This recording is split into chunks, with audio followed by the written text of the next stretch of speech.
Hello, good evening. आवाज आ रही है सबको?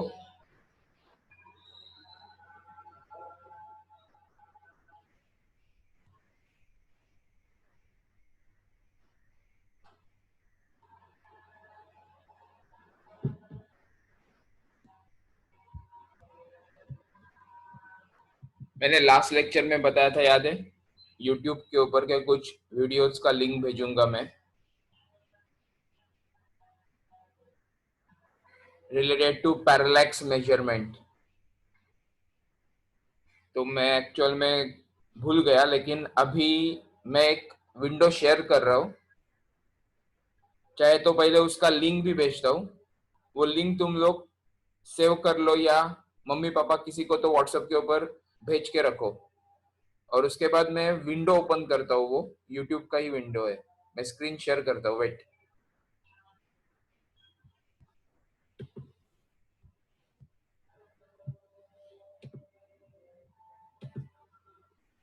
In this video, we're going to talk about the concept of parallax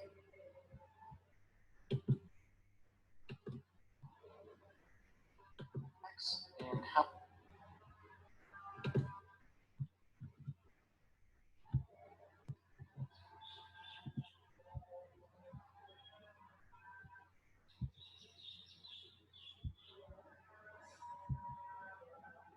ये लिंक जो है ना, चैट बॉक्स देखो, लिंक सेंड किया है। तो ये कॉपी करके रखो, या किसी को, खुद के रिलेटिव्स को या मम्मी पापा को, किसी को भी व्हाट्सएप पे भेज के रखो ये, सो दैट मीटिंग एंड होने के बाद तुम लोगों को चैट चैट बॉक्स को एक्सेस नहीं मिलेगा ना, तो ये लिंक चली जाएगी।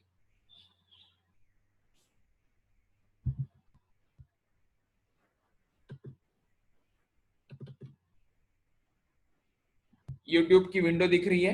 मैं जस्ट बताता हूँ।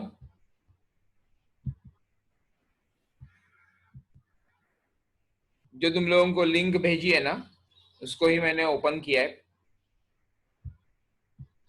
how we use it to define the unit of distance in astronomy called the parsec. This will allow us to figure out the distances to the nearby stars relative to the sun. The farther and then onward to ये देखो, ऐसे stars, animation दिखाया है what we इसमें। would see screen दिख रहा है सबको? in hello?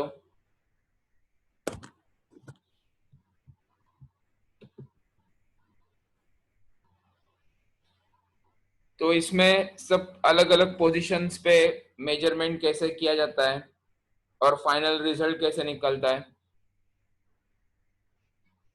वो तुम लोगों को एकदम अच्छे से क्लियर हो जाएगा। बहुत सारी चीजें ऐसी होती है जो एनिमेशन से क्लियर हो जाती है, क्योंकि 3D में तुम लोग सोच सकते हो ना, उसकी वजह से। तो पेपर या व्हाइट बोर्ड के ऊपर पढ़ाना, ये मतलब उसमें एक लिमिटेशन आ सकता है। तो वो कंस्ट्रेंट हम लोग एनिमेशन को देख के, वीडियो को देख के आराम से निकाल सकते हैं। और एक है,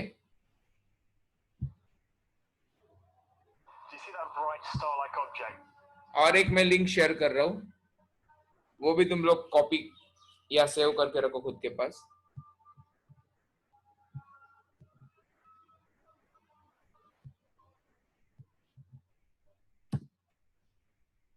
देखो, भेजा अभी अभी।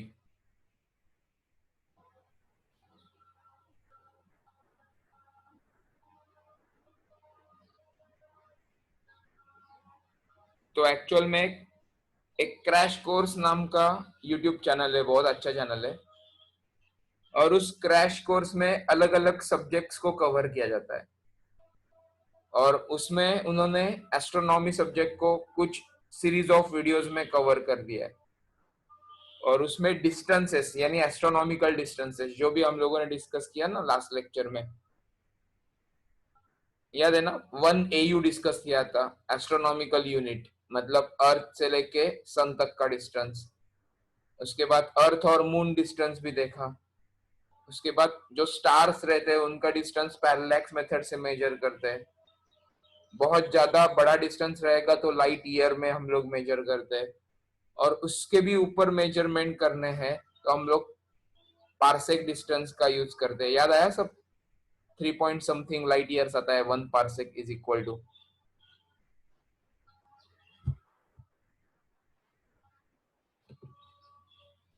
ये सब लास्ट लेक्चर में डिस्कस किया था ना? हेलो,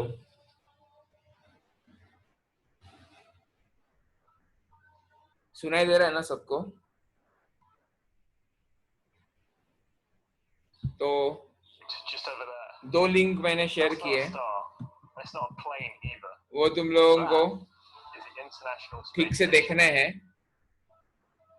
वो वीडियोस देखो, और उसमें अगर समझने में कुछ प्रॉब्लम आता है तो मार्किंग करो। मार्किंग मतलब एक कंसिडर करो 10 मिनट का वीडियो है, और एक पार्ट है उसमें जो 8.12 मतलब 8 मिनट 12 सेकंड से लेके 9 मिनट तक का पार्ट है, वो नहीं समझ में आया, तो ऐसे टाइम के मार्कर्स मुझे बताओ बाद में नेक्स्ट लेक्चर में,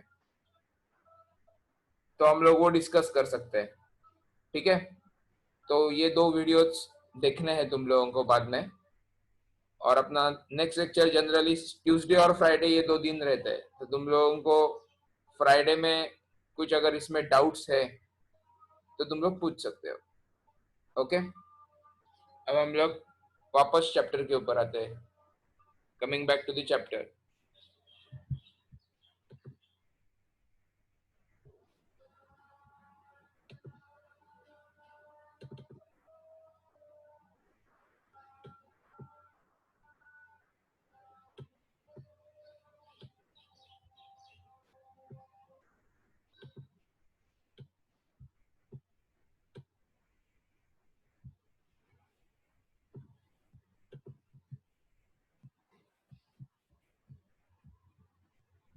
मेरे हिसाब से मैंने तुम लोगों को ये पढ़ने के लिए दिया था, राइट? Measurement of mass. बताओ मुझे, सेक्शन 1.4, ये एज अ होमवर्क दिया था, राइट? पढ़ने के लिए दिया था।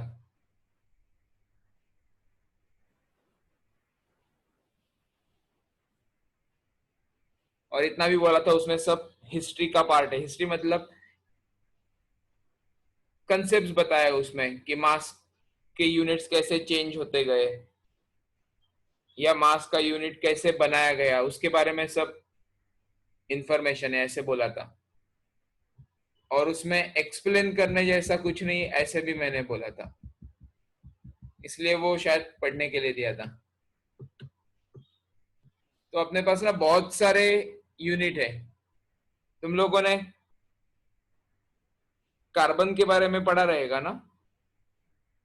पीरियोडिक टेबल था ना तुम लोगों को 8 9 10 में, कभी ना कभी रहेगा।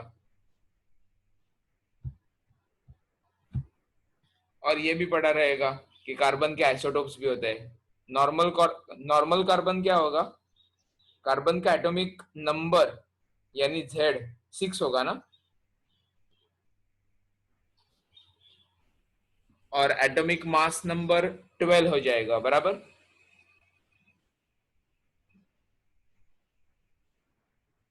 उसका एक आइसोटोप भी रहता है, याद है? कार्बन 14 बोलते हैं उसको, सुना रहेगा, पढ़ा रहेगा कभी।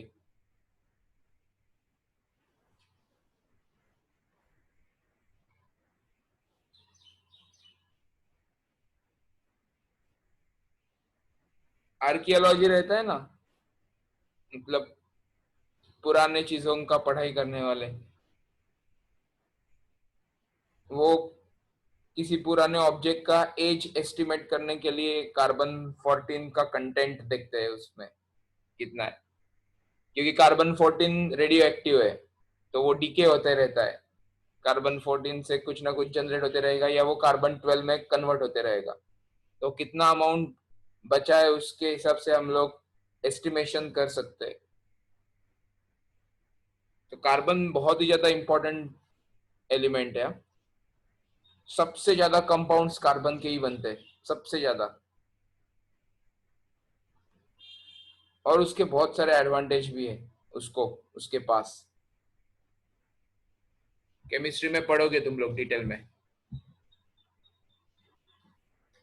तो कार्बन का जो एटॉमिक मास है उसका यूज करके भी हम लोग मास के मेजरमेंट कर सकते हैं, जो यहाँ पे एंड में दिखाया है।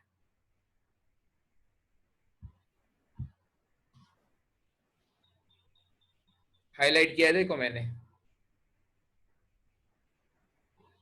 और एक चीज, एक्साइटेशन, ये वर्ड सुना है तुम लोगों ने कभी? हेलो?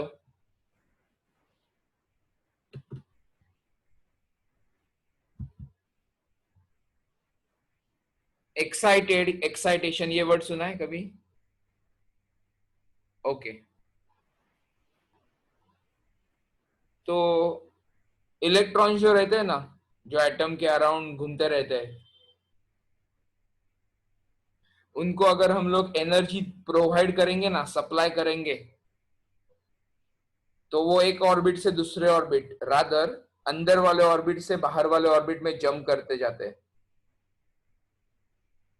इसको बोला जाता है एक्साइटेशन, मतलब एक्साइट होना। हम लोग बोलते हैं ना एक्साइटमेंट है बहुत, या आई एम एक्साइटेड, मतलब एनर्जी लेवल बढ़ जाता है। तो वैसे ही जब एटम को हम लोग एनर्जी प्रोवाइड करते हैं तो इलेक्ट्रॉन्स जंप करते हैं अंदर के ऑर्बिट से बाहर के ऑर्बिट में। और वो कितना बाहर जंप करेंगे ये डिपेंड करता है कि तुम लोग कितना एनर्जी उसको प्रोवाइड कर रहे हो। एनर्जी का बेस्ट एग्जांपल होता है हीट, और दूसरा एग्जांपल होता है वोल्टेज, यानी बैटरी, पोटेंशियल डिफरेंस सप्लाई करना। तो अगर हम लोग एनर्जी प्रोवाइड नहीं करेंगे तो अभी जो नॉर्मल टेम्परेचर है या जनरल कंडीशंस के ऊपर, उसको हम लोग बोलेंगे अनएक्साइटेड, मतलब उसको एक्साइट नहीं किया है। ओके, मतलब एक्सेस या एक्स्ट्रा एनर्जी प्रोवाइड नहीं किया है।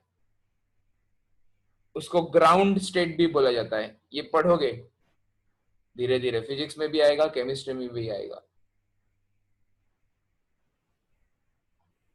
आज हम लोगों को डिस्कस करना है मेजरमेंट ऑफ टाइम।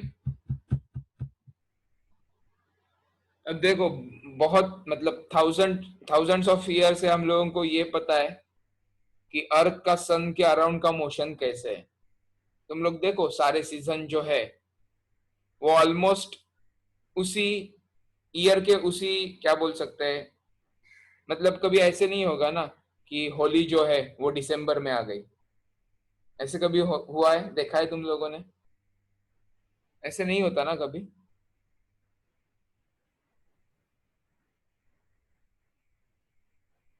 मतलब वो जनरली फेब एंडिंग से लेके मार्च एंडिंग के बीच में ही आएगी। मतलब ऐसे नहीं है कि इस साल जिस डेट पे होली है नेक्स्ट ईयर उसी साल आएगी, ऐसे नहीं हो सकता। लेकिन इतना तो कंफर्म है ना कि होली कभी जनवरी में नहीं आ सकती या नवंबर दिसंबर में नहीं आ सकती, वो फेब और मार्च में ही आ सकती है। तो हम लोगों को बहुत सालों से पता है कि ईयर कैसे होता है, सीजन्स कैसे बनते हैं, और अकॉर्डिंगली अपने जो त्योहार है उनका भी रेंज पता चलता है। मतलब दिसंबर में कभी गणपति नहीं आ सकते ना, या नवरात्रि जो रहती है वो मार्च में नहीं आ सकती कभी, राइट? तो सन के अराउंड अर्थ घूमती है, और उसको एक चक्कर यानी एक साइकिल कंप्लीट करने के लिए एवरेज कितने दिन लगते हैं ये हम लोगों को पहले से पता था, और उससे ही सारे अपने कैलेंडर्स बने। उसके साथ साथ हम लोगों ने मून का मोशन भी ऑब्जर्व करके रखा है। सबको पता है पूर्णिमा और अमावस सुना रहेगा, फुल मून डे रहता है और न्यू मून डे रहता है, और उनका साइकिल रहता है 15-15 दिन का। मतलब आज अगर फुल मून डे है तो बराबर 15 दिन के बाद न्यू मून डे आएगा, मतलब अमावस होगी उस दिन। तो ये भी सारे टाइम के मेजरमेंट ही हो गए ना, क्योंकि हम लोग अब 15 डेज का एक साइकिल, 15 डेज का दूसरा साइकिल, इन दोनों को ऐड करेंगे तो तुम लोगों को 1 लूनार मंथ मिल जाएगा ना. Lunar means related to moon, solar means related to sun, right.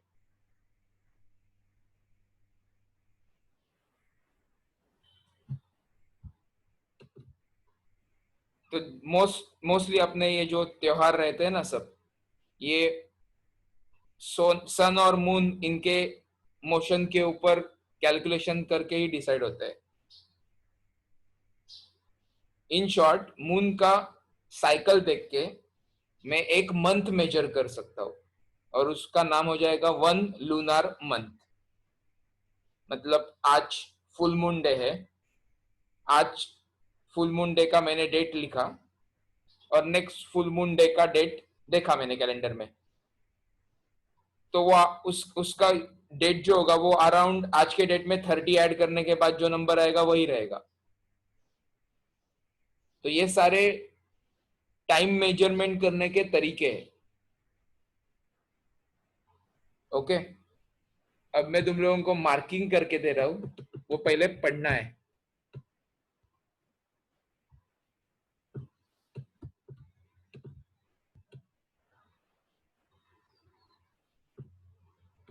पढ़ो यहां से यहां तक.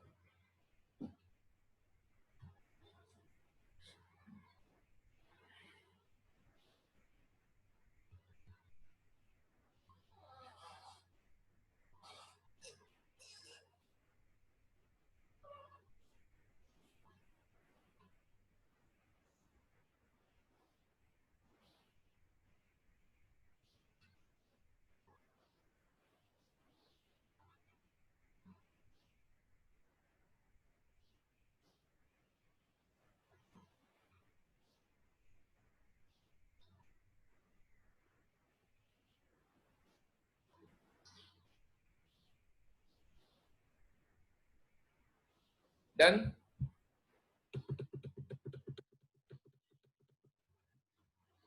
इसके आगे का पार्ट तो ऑलरेडी तुम लोगों को पता है, लेकिन फिर भी ये पढ़ते जाओ यहां से.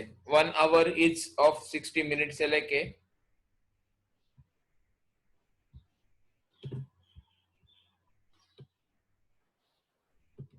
सोलर डे तक आ जाओ.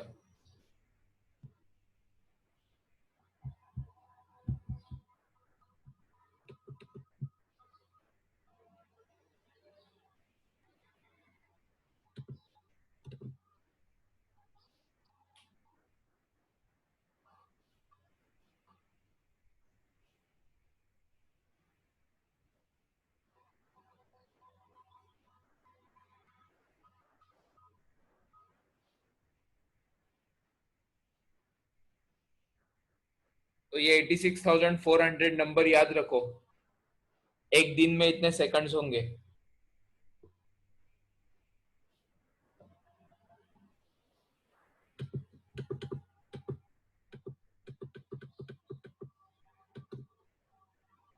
लेकिन इसमें ना थोड़ा प्रॉब्लम आता है. मतलब 1 सोलर डे जो है ना वो फ्लक्चुएट होता रहेगा. फ्लक्चुएशन देखा रहेगा ना तुम लोगों ने. कभी कभी घर में जो लाइट्स होते हैं वो फ्लक्चुएट होते हैं. वोल्टेज सप्लाई अगर ठीक से नहीं हो रहा है तो कम ज्यादा उनका ब्राइटनेस होते रहता है. तो वैसे ही सोलर डे फ्लक्चुएट होते रहता है. बहुत सारी चीजें इन्वॉल्व होती है. अर्थ, सन और मून का पोजीशन, उन ग्रेविटेशनल फील्ड, अर्थ का खुद का रोटेशन, क्योंकि अर्थ के पास दो मोशन है ना, वो खुद के अराउंड भी घूम रहा है यानी एक्सिस, और सन के अराउंड भी घूम रहा है. तो बहुत सारे फैक्टर्स है जो 1 सोलर डे को अफेक्ट करते हैं. मतलब वो चेंज होते रहता है थोड़ा, बहुत ज्यादा नहीं. मतलब ऐसे नहीं होगा कि आज का दिन और कल का दिन इनमें 1 घंटे का डिफरेंस नहीं, लेकिन कुछ मिनटों में डिफरेंस जनरेट हो सकता है. ये अर्थ के रोटेशन की वजह से भी होगा. और एक इंटरेस्टिंग चीज ये है, हम लोग इक्वेटर से कितना ऊपर या कितना नीचे है वो भी डिपेंड करता है ना, जिसको हम लोग नॉर्दर्न हेमिस्फीयर और सदर्न हेमिस्फीयर बोलते हैं. बराबर. ज्योग्राफी याद आ रहा है कुछ?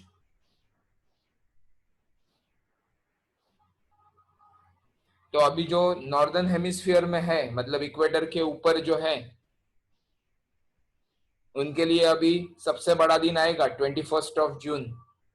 सबसे लंबा दिन रहता है, याद है, लॉन्गेस्ट डे।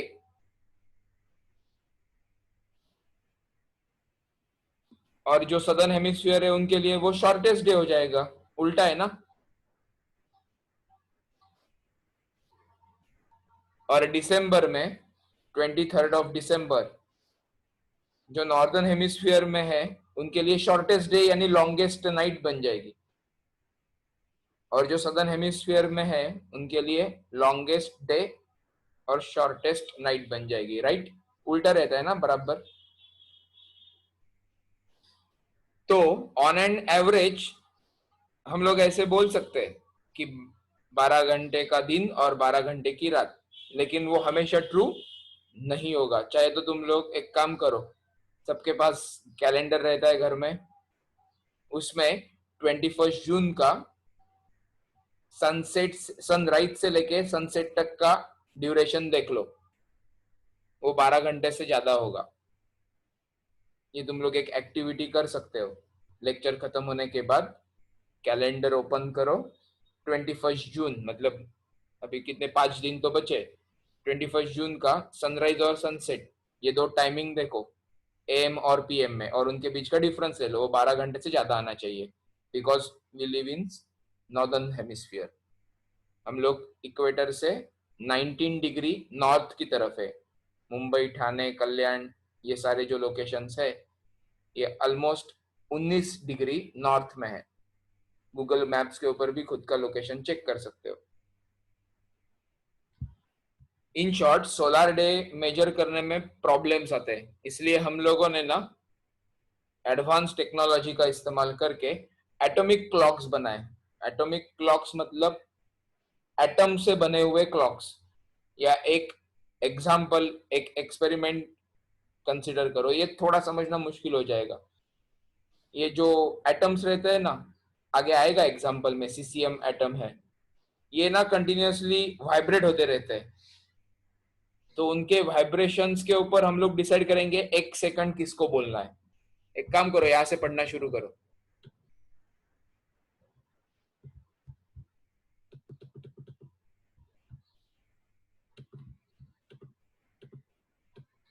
यहां से लेकर यहां तक पहुंच जाओ।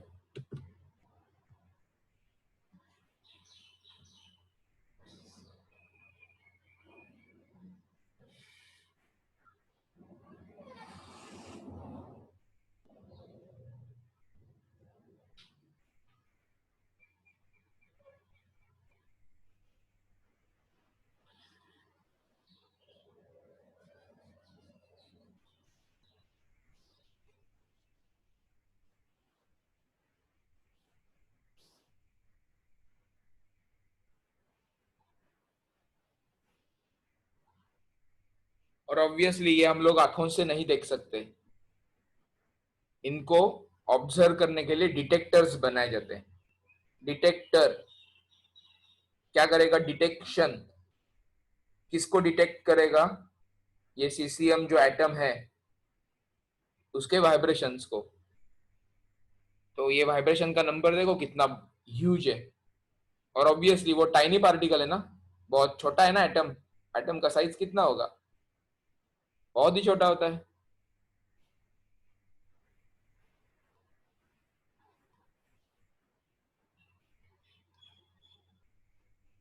तो उसके इतने जब वाइब्रेशंस कंप्लीट होंगे तो हम लोग बोल सकते हैं कि एक सेकंड इतना टाइम एलैप्स हुआ। फिर से बता रहा हूं, ये हम लोग आंखों से नहीं देख सकते। मतलब ऐसे नहीं कि सामने सीसीएम एटम है और तुम लोग स्टॉप वॉच लेके बैठे हो या काउंटर लेके बैठे हो, एक ऑसिलेशन, दो ऑसिलेशन, ये नहीं हो सकता, पॉसिबल ही नहीं। एक तो देखो नंबर कितना बड़ा है, और दूसरी बात एटम को आंखों से देख ही नहीं सकते। तो इसके लिए इंस्ट्रूमेंट्स बनाए जाते हैं, डिटेक्टर्स बनाए जाते हैं, और वो रीडिंग लेके हम लोगों को सब कन्वर्ट करके वैल्यू बताते रहते हैं।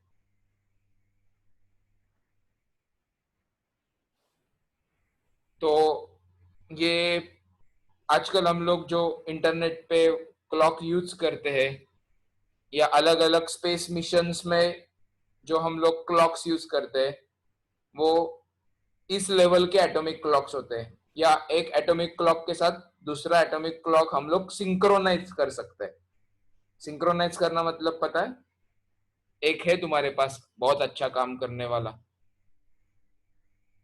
तो उसके जैसा ही तुम लोग तुम्हारा वॉच बना सकते हो। इसको बोला जाता है सिंक्रोनाइजेशन।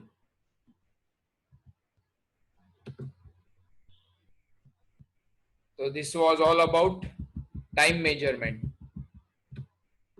तो मैंने तुम लोगों को मास से रिलेटेड पढ़ने के लिए दिया था।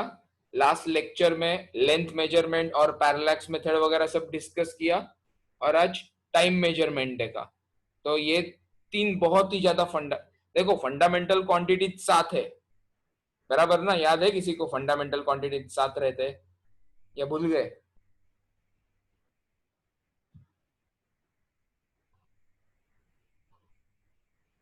रेडी रहो, मैं कभी भी किसी को कुछ भी क्वेश्चन पूछ सकता हूँ, ऑब्वियसली जो हुआ है उसके ऊपर ही।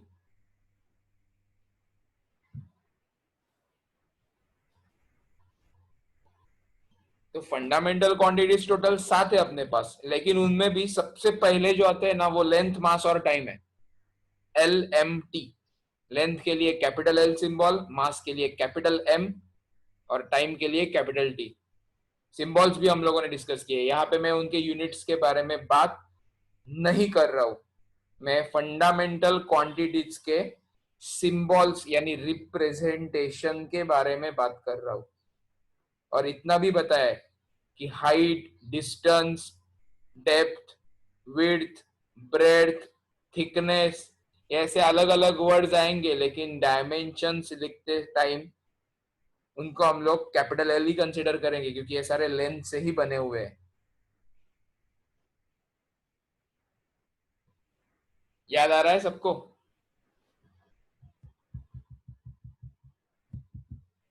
तो यहां से अपना बहुत ही ज्यादा इंटरेस्टिंग पार्ट शुरू होता है, जिसका नाम है डायमेंशंस एंड डायमेंशनल एनालिसिस।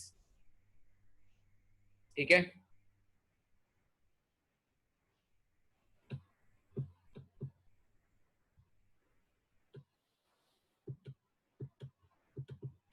सबसे पहले तो डायमेंशंस का डेफिनेशन देख लो। स्क्रीनशॉट ले लो इसका। फोल्डर बनाने के लिए बोला बोला है स्क्रीनशॉट्स का, याद है ना सबको? चाहे तो तुम लोग चैप्टर्स में भी सेक्शन कर सकते हो, मतलब फोल्डर्स में भी सब फोल्डर बना सकते हो। ये अपना पहला चैप्टर चल रहा है, उसके अंदर डायमेंशन से रिलेटेड, मेजरमेंट से रिलेटेड, न्यूमेरिकल से रिलेटेड ऐसे बहुत सारे स्क्रीनशॉट्स जमा होंगे तुम्हारे पास आगे। तो उनको अच्छे से क्लासिफाई किया करो, नहीं तो गड़बड़ हो जाएगी बाद में बहुत। तो इसका स्क्रीनशॉट ले लिया।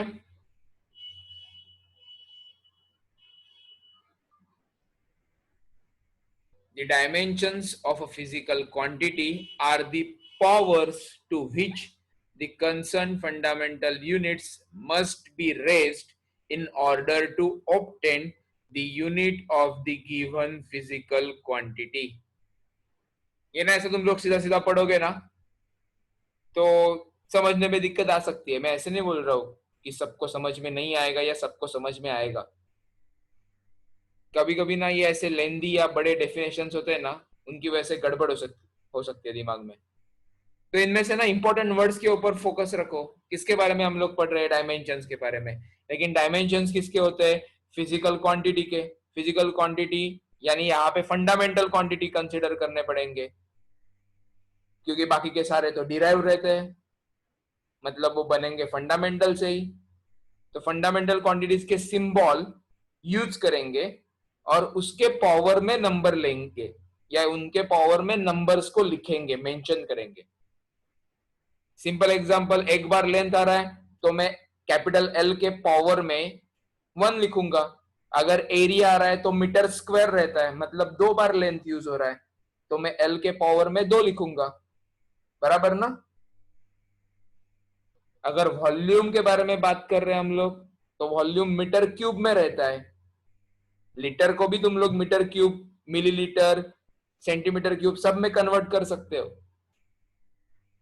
लेकिन एक्चुअल में ऐसा यूनिट देखा जाए ना वॉल्यूम का, तो वो मीटर क्यूब ही आएगा। देखो ना, क्यूब रहता है, क्यूब, रूबिक क्यूब गेम खेला रहेगा ना कलर्स का, वो तो सारे फेसेस सब इक्वल ही रहता है ना। तो अगर उसका एक साइड 10 सेंटीमीटर का है, तो उसका वॉल्यूम कितना आएगा? 10 centimetre multiply by 10 centimetre multiply by 10 centimetre, मतलब कितना हो गया? 1000 cm3।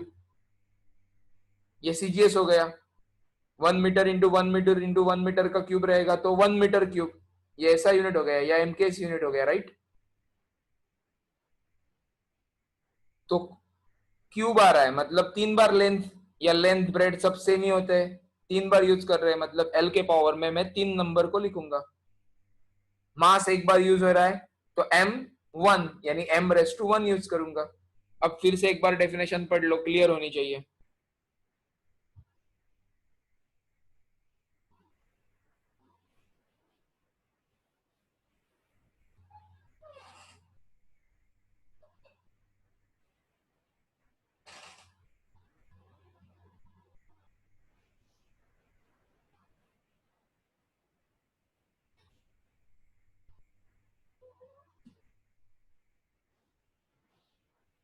किसी को कुछ प्रॉब्लम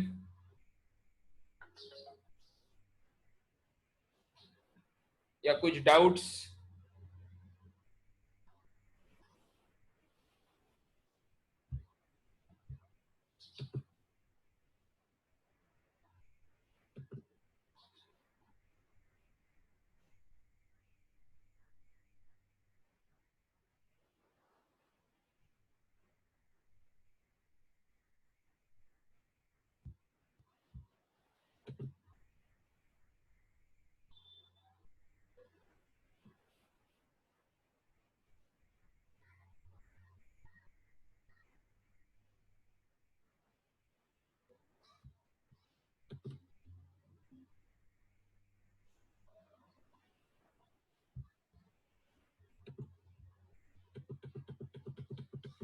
अब इन्होंने थोड़ा सा डिटेल में बताया या उसके रूल्स बताए,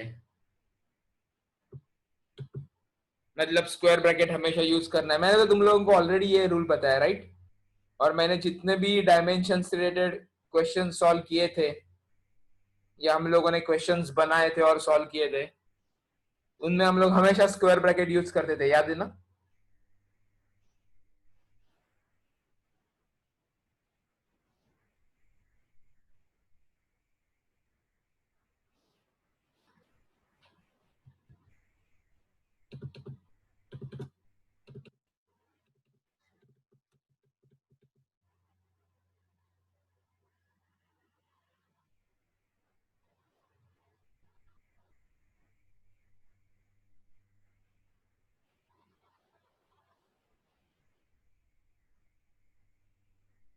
तो एग्जाम्पल क्या दिया इन्होंने? वेलोसिटी।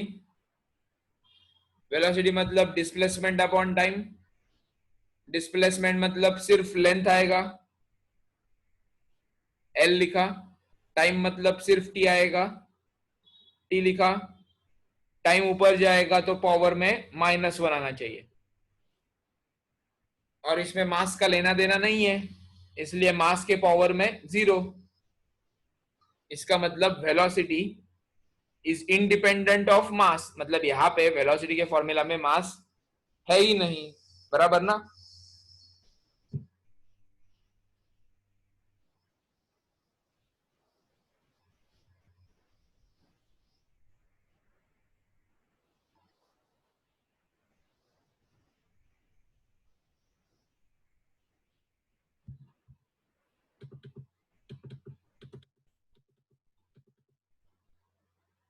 अब उन्होंने और कुछ एग्जांपल्स दिए, ये पढ़ लो,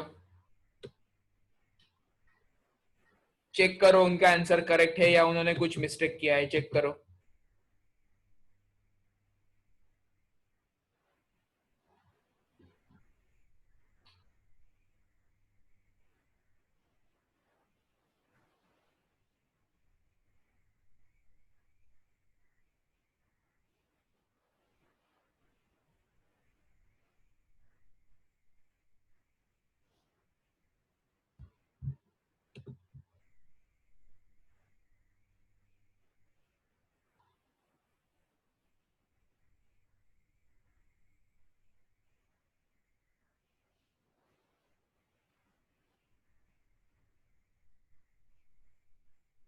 ग्रेडियंट का मतलब होता है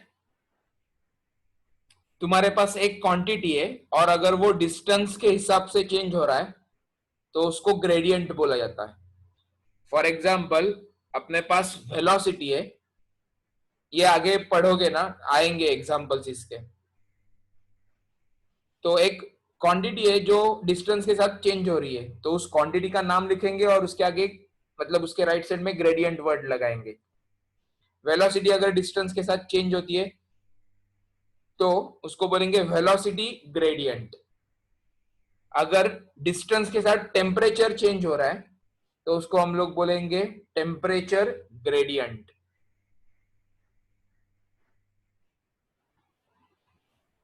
तो किसी भी क्वांटिटी का rate change with respect to distance is known as उस क्वांटिटी का ग्रेडियंट। ओके,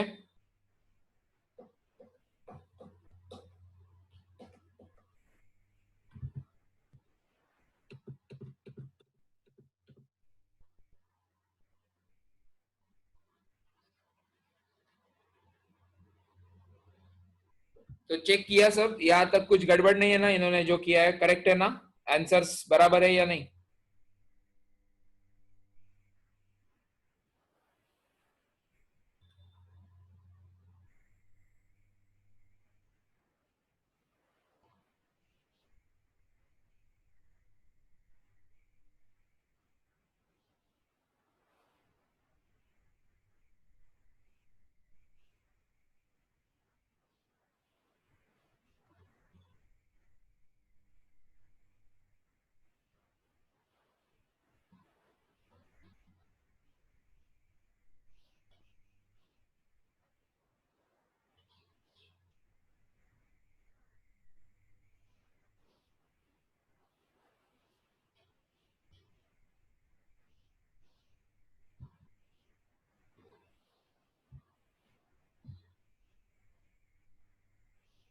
अब हम लोगों ने जो भी डायमेंशंस निकाले हैं ना, वो यहाँ पे टेबुलर फॉर्म में दिए हुए हैं।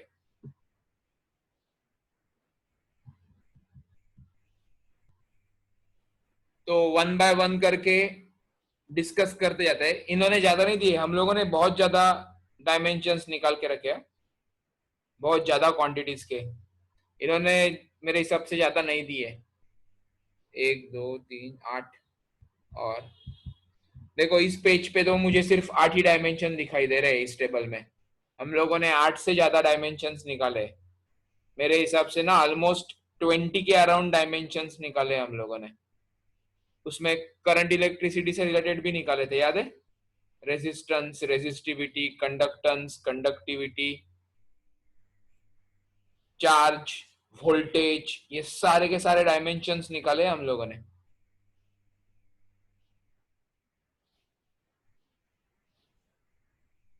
तो अभी ये वन बाय वन करके डिस्कस करते जाते हैं। सबसे पहला कौन है? डेंसिटी। डेंसिटी का यहाँ पे आएगा फॉर्मूला। फॉर्मूला में क्या यूज करेंगे? सिंबल्स। तो यहाँ पे इन्होंने ये जो सिंबल यूज किया है ना, इसको एक्चुअल में रो बोला जाता है। दिस इज नोन एज रो। और ये ऐसा क्यों करते हैं पता नहीं, लेकिन डेंसिटी का जो सिंबल है वो ऐसा होना चाहिए। This is rho, RHO, Greek letter. So ये होना चाहिए। ये ऐसे बहुत सारे गड़बड़ करते रहते हैं टेक्स्ट बुक वाले, आगे आगे पता चल जाएगा तुम लोगों को। बहुत सारे कैलकुलेशन मिस्टेक भी करते हैं, किसी का यूनिट किसी और को देते हैं, नंबर्स आगे पीछे करते हैं, कुछ भी कर सकते हैं ये लोग। तो एक्चुअल में रो सिंबल ये ऐसा होगा, याद रखो। This is our symbol for density. और यही सिंबल हम लोग रेजिस्टिविटी के लिए भी यूज करते हैं। Rho is equal to RA upon L, resistance into area upon length of the conductor. तो याद रखो ये, ठीक है?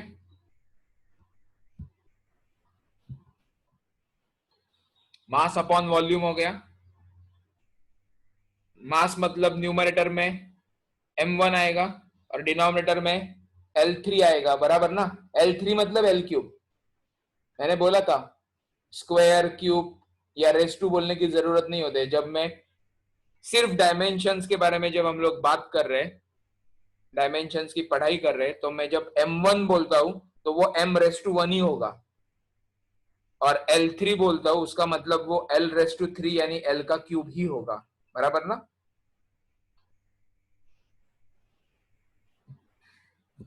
तो इसका आंसर ये आता है या नहीं, चेक करते जाओ और मुझे बताओ कुछ गड़बड़ रहेगी या कुछ समझ में नहीं आ रहा है।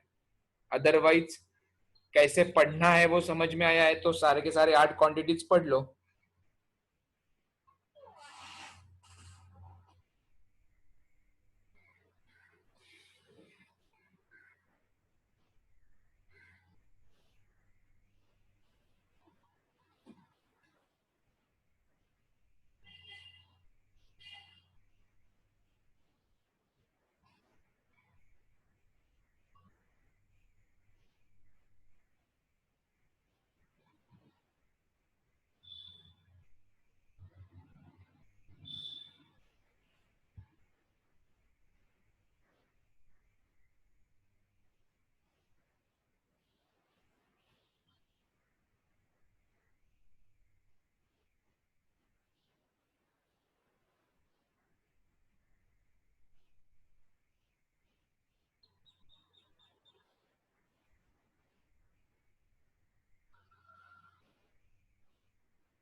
हो गया प्रेशर तक पढ़ के?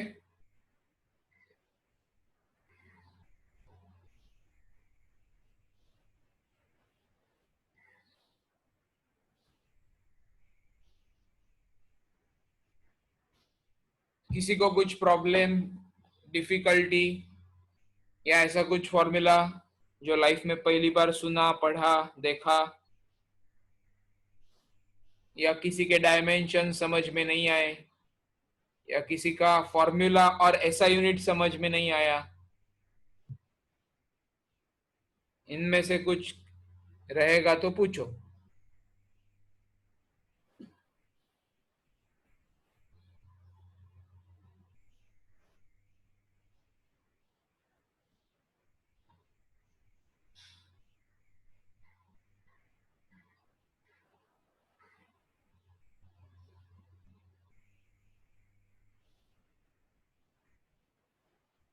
नहीं है किसी को कुछ डाउट?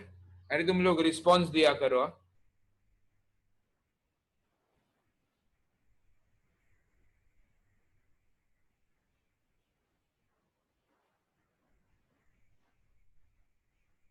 इम्पल्स सुना था इसके पहले? फिजिक्स में इम्पल्स सुना था?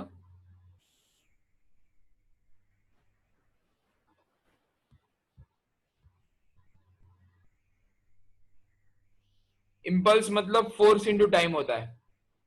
और उसको और अच्छी तरीके से, चलो हम लोग एक काम करते हैं, रिलेशन लगाते हैं। एक काम करो, थर्ड क्वांटिटी कौन सा है? Momentum, right?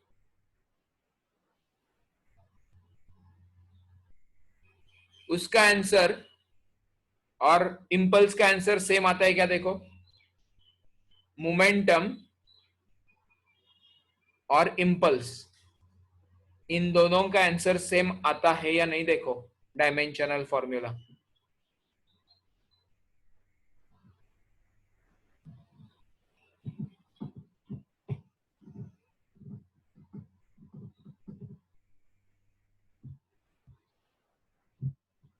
मैं इसके बारे में बात कर रहा हूं, ये वाला आंसर और ये वाला आंसर। तो अब हम लोग देखते हैं इम्पल्स मतलब होता क्या है। ओके,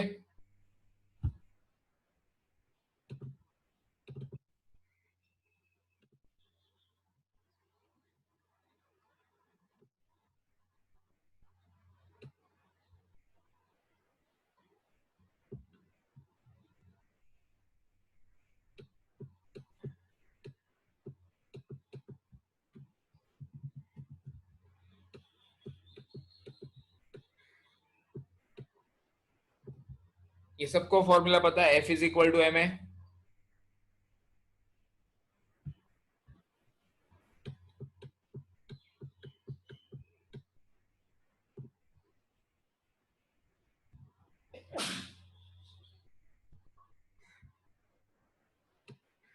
ए का फॉर्मूला क्या है?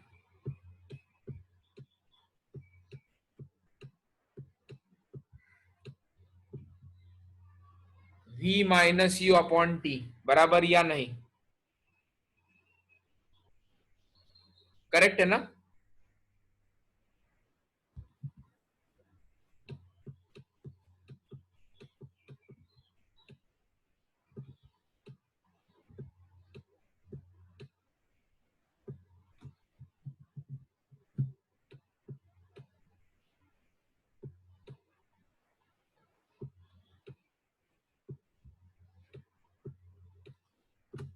तो मैंने सॉल्व किया, इसको ब्रैकेट के साथ मल्टीप्लाई किया, यही मिलेगा ना? तुम लोग खाली बताते जाओ करेक्ट है या नहीं, राइट है या नहीं, स्टेप्स बताते जाओ, तो मुझे समझेगा कि तुम लोगों को भी समझ में आ रहा है। अब एक काम करते हैं, ये जो टी है ना, इसको क्रॉस मल्टीप्लाई करते हैं और इसके साथ भेजते हैं, फोर्स के साथ। तो लेफ्ट हैंड साइड क्या हो जाएगा अपना? F T. और राइट हैंड साइड क्या हो जाएगा? M V minus M U. अब ये एम वी क्या रहेगा? फाइनल मोमेंटम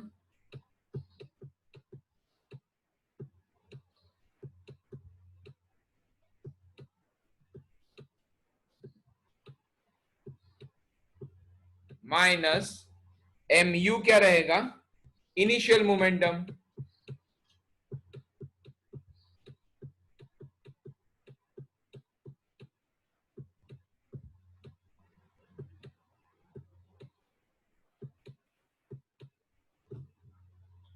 लेकिन दोनों तो मोमेंटम ही रहेंगे ना, मतलब पूरा राइट हैंड साइड किससे रिलेटेड है? Change in momentum. चेंज के लिए हम लोग डेल्टा सिंबल यूज करते हैं, याद है? बड़ा चेंज तो ट्रायंगल, छोटा चेंज रहेगा तो डी लगाते हैं।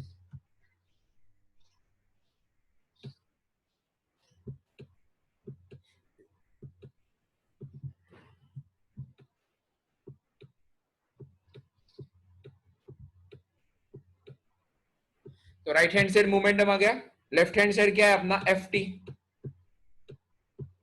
तो इस एफ टी को हम लोगों ने नाम दिया इम्पल्स। तो impulse is nothing but change in momentum.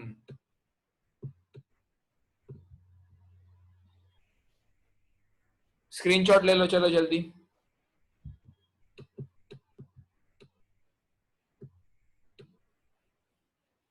और मोमेंटम का सिंबल छोटा p होता है, याद रखो। डेंसिटी मतलब रो है, मोमेंटम मतलब छोटा p। प्रेशर या पावर रहेगा तो कैपिटल यानी बड़ा p आएगा। तो मैंने यहाँ पे सिंबॉलिक लैंग्वेज में लिखा है, क्योंकि मोमेंटम बहुत बड़ा स्पेलिंग है।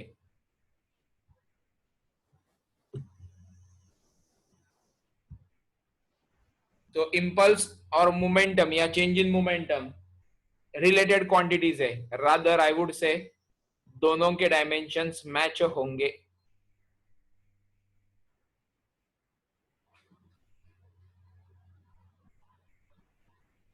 क्लियर हो गया डाउट? या और किसी को कुछ पूछना है मोमेंटम और इम्पल्स से रिलेटेड, पूछ सकते हो। तो ये सेम क्यों आए उसका रीजन पता चला ना।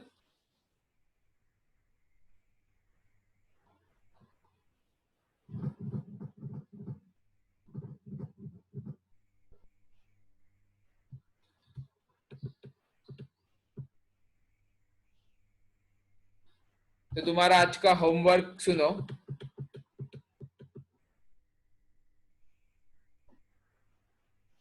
जो बहुत पहले से यानी फाउंडेशन के एंड से ज्वाइन हो रहे या ज्वाइन हुए हैं, उनके पास हम लोगों ने जो भी डायमेंशंस निकाले अब तक, वो रहेगा ना सब लिखा हुआ या स्क्रीनशॉट लिया हुआ। उसका टेबल बनाओ, और बनाया है तो फिर से बनाओ, क्योंकि ये तुम लोगों को 12th के एंडिंग तक लगने वाला है। और ऐसा मत सोचो 11th में मोमेंटम का डायमेंशन हो गया मतलब 12th में कोई मोमेंटम का डायमेंशन नहीं पूछेगा, गलत। 11th में जो भी पढ़ रहे हो ना, सब यूज होने वाला है 12th में और कॉम्पिटिटिव एग्जाम्स में। और मोमेंटम का फॉर्मूला यहाँ पे पढ़ लिया तो 12th में भी क्या, पूरे लाइफ में जब भी फिजिक्स का पार्ट आएगा तो यही रहेगा, चेंज नहीं होगा वो। उसका एप्लीकेशन धीरे धीरे कॉम्प्लेक्स होते जाएगा, लेकिन बेसिक फॉर्मूला, डायमेंशन, यूनिट, ये बहुत काम की चीजें होती है, इनके ऊपर फोकस करो। मतलब बाद में रोना नहीं पड़ेगा, नहीं तो 12th एंड होता है और बाद में बच्चे डायमेंशंस पढ़ना शुरू करते हैं। जो 11th के स्टार्टिंग में पहला चैप्टर, उसके ऊपर ज्यादा ध्यान ध्यान नहीं देते, तो गड़बड़ हो सकती है। तुम लोग ऐसा मत करो। तो आज का होमवर्क ये है तुम्हारा, जो बहुत पहले से सारे लेक्चर्स अटेंड कर रहे हैं या डायमेंशनल एनालिसिस के ऊपर का लेक्चर अटेंड किया है, वो हम लोगों ने जो सब लिखा था, तुम लोगों ने स्क्रीनशॉट लिया था, उसका एक टेबल बनाओगे, बनाया है तो फिर से बनाओगे। और जो नए ज्वाइन हुए हैं उनके लिए फिलहाल एक ही काम है कि ये जो तुम्हारे सामने 8 क्वांटिटीज का टेबल है, एटलीस्ट उतना आज कॉपी करना है, और ये याद भी करना है। एग्जाम में इसके ऊपर कैसे भी क्वेश्चंस आ सकते हैं। और ये टेबल से देखो, उसका फॉर्मूला, फॉर्मूले का सिंबल, ऐसा यूनिट, और उसके साथ साथ डायमेंशनल फॉर्मूला, ये चारों चीजें साथ में याद हो जाएगी ना। तो एट अ वन ग्लांस, एक नजर में ये तुम लोगों को सब दिख रहा है, इसलिए ये टेबल इंपॉर्टेंट है। ओके,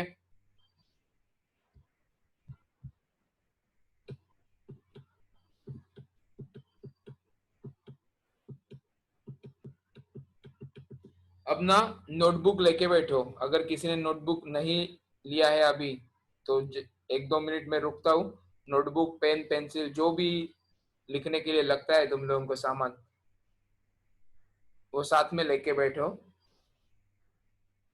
अभी मैं वन बाय वन करके डिस्कस करते जाने वाला हूँ आगे का पॉइंट, और उसके बाद तुरंत वो लिखने के लिए भी बोलने वाला हूँ। बहुत ज्यादा इंपॉर्टेंट है इसलिए।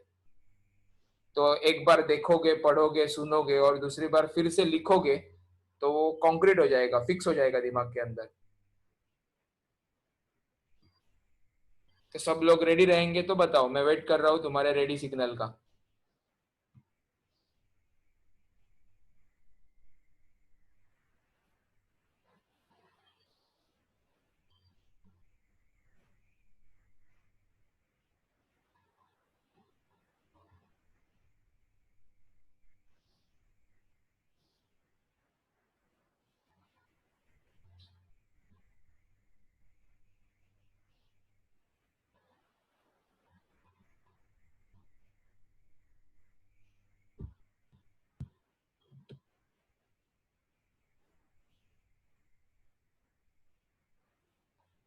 ओके, 1 2 3 4 5।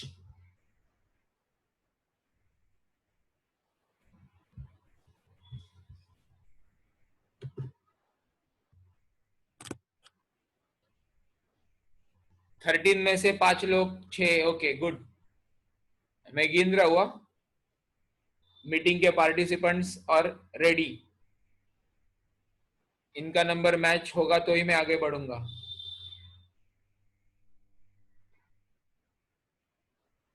No problem.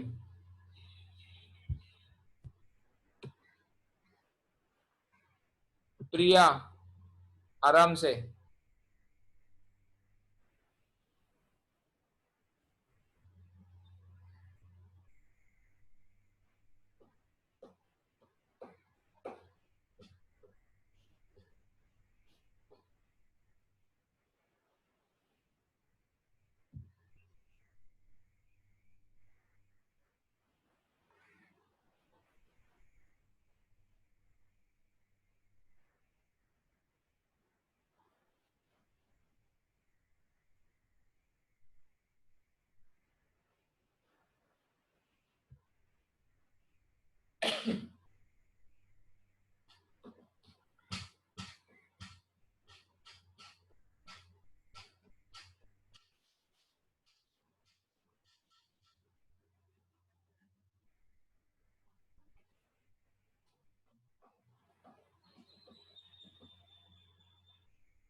ओके,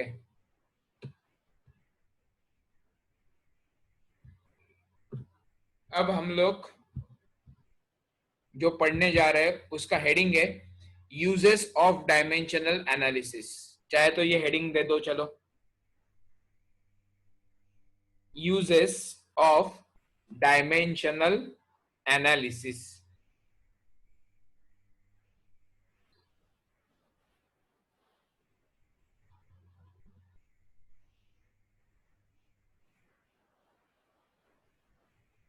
दे दिया?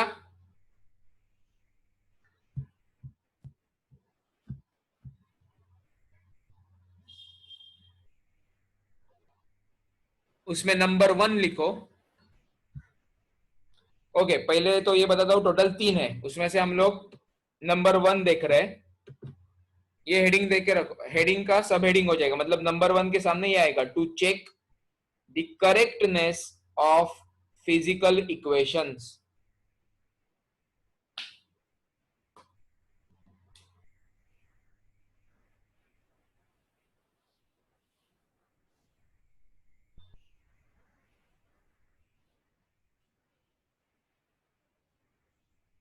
हो गया ये लिख के, to check the correctness of physical equations.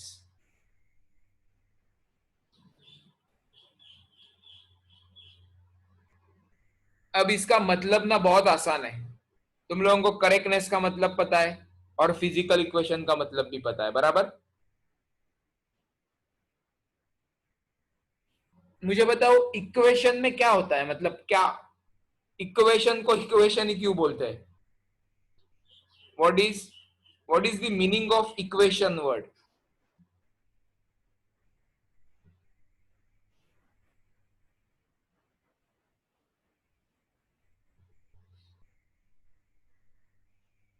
बराबर, इक्वल होने चाहिए ना, मतलब जनरली क्या होता है, एक एलएचएस होता है, एक आरएचएस होता है, और उनके बीच में हम लोग इज इक्वल टू डाल देते हैं।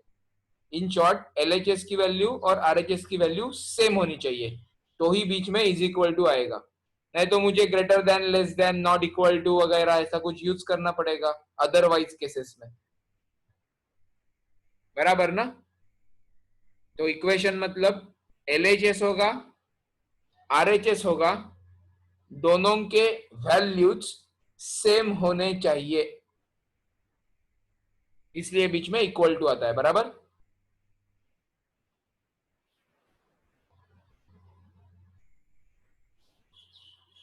तो फिजिकल इक्वेशन क्या है समझ में आ गया। फिजिक्स के अंदर जो यूज कर रहे हैं इक्वेशन वो हो गया फिजिकल इक्वेशन, या फिजिकल क्वांटिटीज को लिखने के लिए जिस इक्वेशन का यूज हो रहा है that is known as physical equation. दो चीजें हैं, कैसे भी तुम लोग याद रख सकते हो।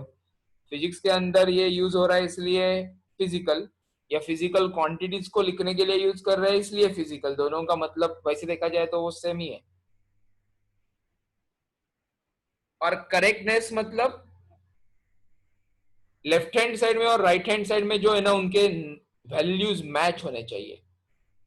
या और अब डायमेंशन के लैंग्वेज में बात करनी है तो लेफ्ट हैंड साइड में मैंने जो क्वांटिटी लिखी है और राइट हैंड साइड में क्वांटिटी या क्वांटिटीज है उनके डायमेंशंस दोनों सेम होने चाहिए। एग्जाम्पल तुम्हारे सामने है, v is equal to UT. ये देखो,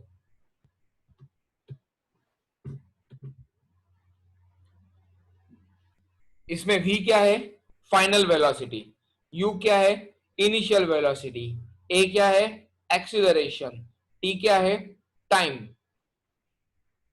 ओके, अब हम लोग देखते हैं LHS के डायमेंशंस क्या आएंगे। तो LHS लिखा, स्क्वायर ब्रैकेट के अंदर v लिखा क्योंकि LHS में v है। v मतलब वेलोसिटी, चाहे वो फाइनल रहने दो, नहीं तो इनिशियल रहने दो, नहीं तो इंटरमीडिएट रहने दो, वेलोसिटी है मतलब डायमेंशन हमेशा L1t-1 आएगा। है या नहीं इतना बताओ मुझे। यहाँ पे L1 कुछ नहीं लिखा है मतलब पावर में 1 हो गया ना।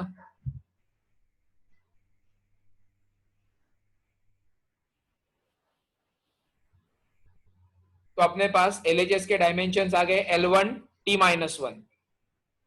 अब राइट हैंड साइड में कितने पार्ट्स है, टुकड़े कितने राइट हैंड साइड के, दो। फर्स्ट पार्ट कौन सा है, U, और सेकंड पार्ट ग्रुप है AT। तो अब राइट हैंड साइड के हम लोग दोनों पार्ट्स के डायमेंशन निकालेंगे। ये देखो, सबसे पहले U का डायमेंशन निकाला। अब U भी वेलोसिटी है ना, तो उसका भी डायमेंशन L1t-1 ही आएगा। देखो L1t-1 आया।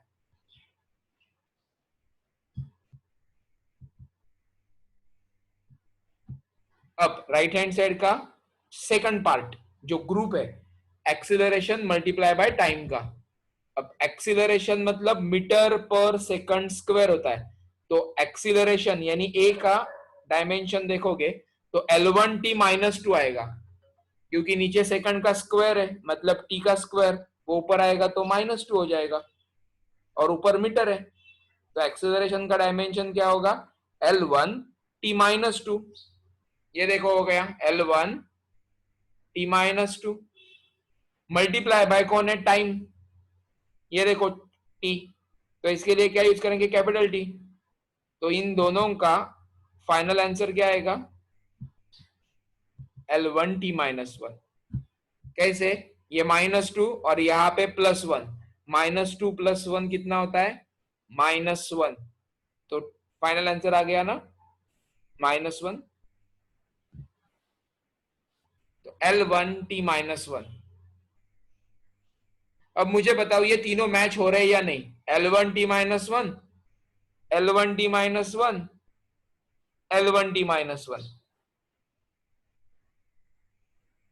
Are they matching or not.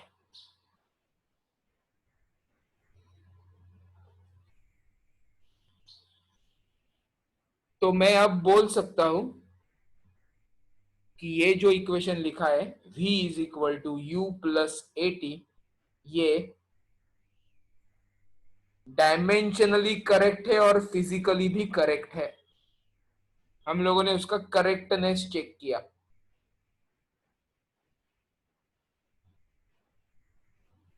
कुछ बात समझ में आई। अगर इनमें एक का भी आंसर अलग आ जाता, फॉर एग्जाम्पल ये जो लास्ट स्टेप है ना 80 का, इसमें मुझे मिला L2t-1, ऊपर क्या है L1t-1, बीच में क्या है L1t-1, और लास्ट में क्या मिल रहा है L2t-1, डिक्लेयर कर दूंगा इक्वेशन में मिस्टेक है, फॉर्मूला में गड़बड़ है। तो इनकरेक्ट हो जाएगा वो फॉर्मूला। तो डायमेंशनल एनालिसिस, इसका मतलब अपने पास जो डायमेंशंस के कंसेप्ट है, जो थियरी है, जो भी इंफॉर्मेशन है, उसको अप्लाई करके हम लोग बहुत सारी चीजों को फाइंड आउट कर सकते हैं। उनमें से सबसे पहला है ये करेक्टनेस चेक करना। अब मैं तुम लोगों को एक इक्वेशन देता हूं, वो तुम लोग चेक करोगे, ठीक है? ओके, उससे पहले तुम लोगों ने ये हेडिंग दिया है ना,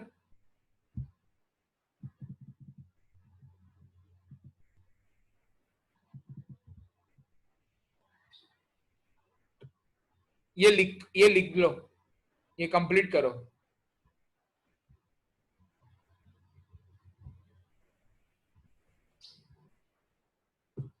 5 मिनट देता हूं तुम लोगों को।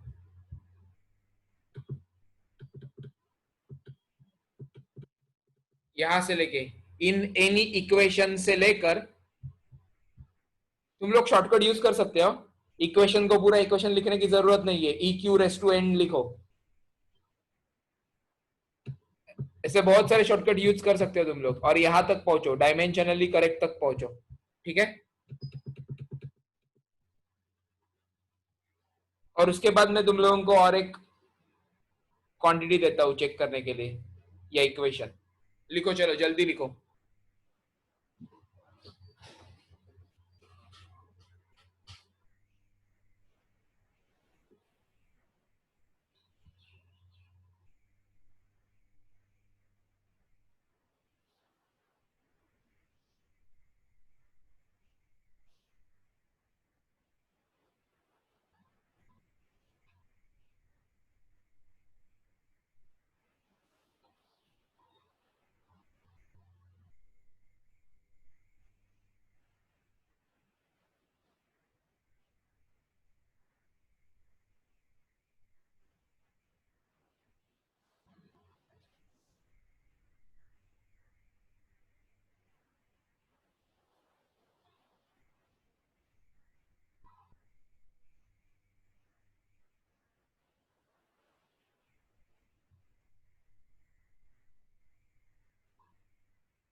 चलो जल्दी कंप्लीट करो, स्पीड बढ़ाओ।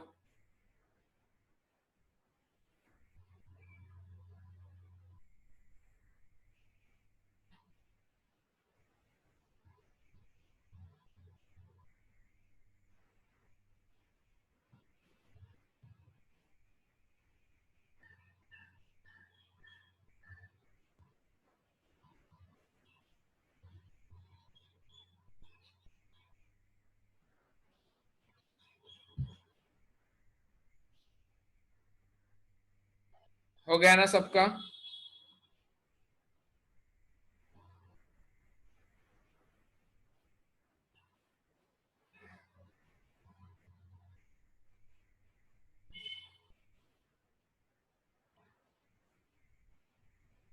अब जिनका नहीं हुआ है वो स्क्रीनशॉट ले लो ये पार्ट का, और बाद में लेक्चर खत्म होने के बाद कंप्लीट करते बैठो।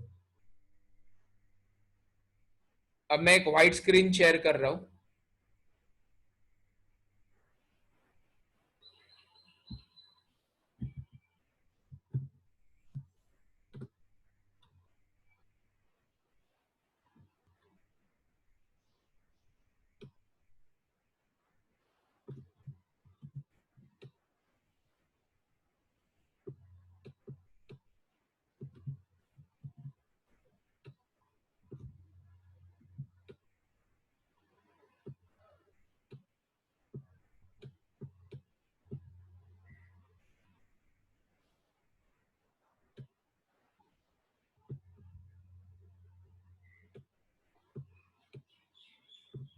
मैंने ये एक फॉर्मूला दिया तुम लोगों को।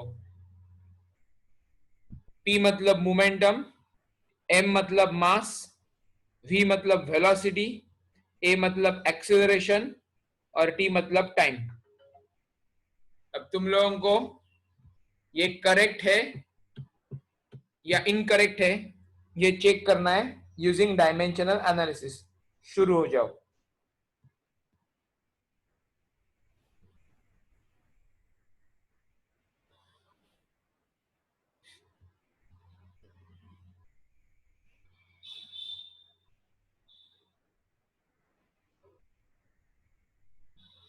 क्वेश्चन समझाना सबको, सिंबल्स क्लियर है सबको?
करेक्ट है?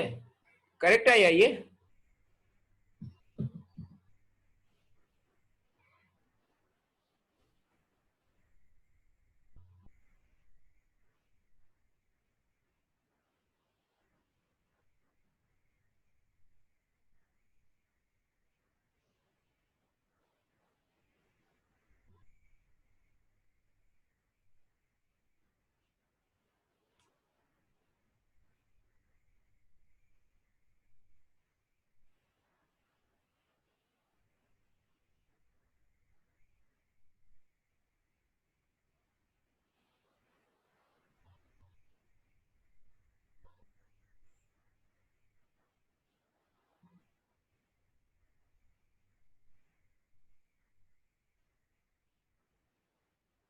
चलो चेक कर दे।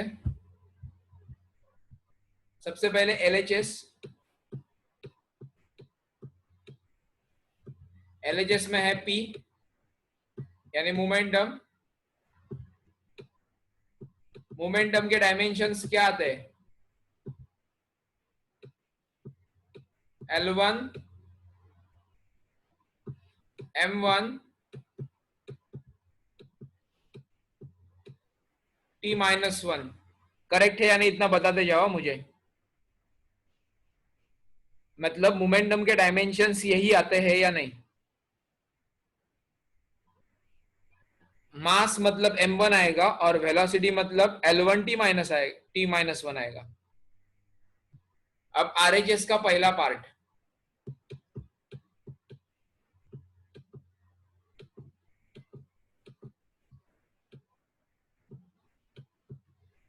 तो मैं इसको लिख रहा हूं आरएचएस फर्स्ट पार्ट। कौन है आरएचएस फर्स्ट पार्ट में? एमवी।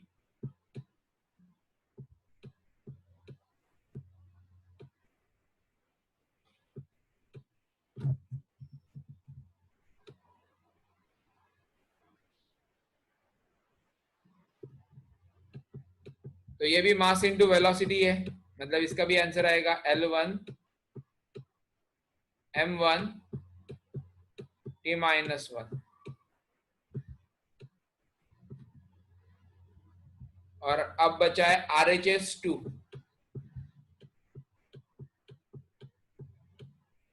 मतलब RHS का सेकंड पार्ट। RHS के सेकंड पार्ट में कौन है? AT। ओके, A मतलब एक्सीलरेशन, T मतलब टाइम। तो एक्सीलरेशन के डायमेंशंस आते हैं L1 t-2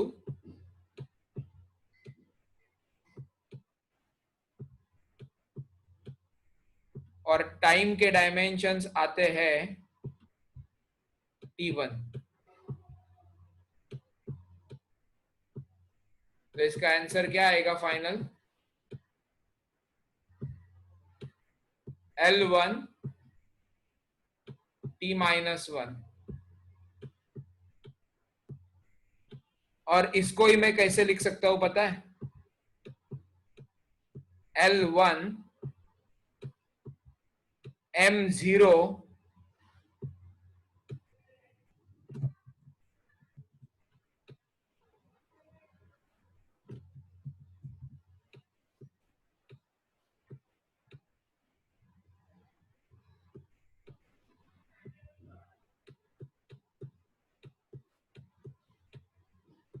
t-1। अब मुझे बताओ, क्या ये तीनों मैच होते हैं? Number 1, number 2, number 3। क्या ये तीनों मैच हो रहे हैं?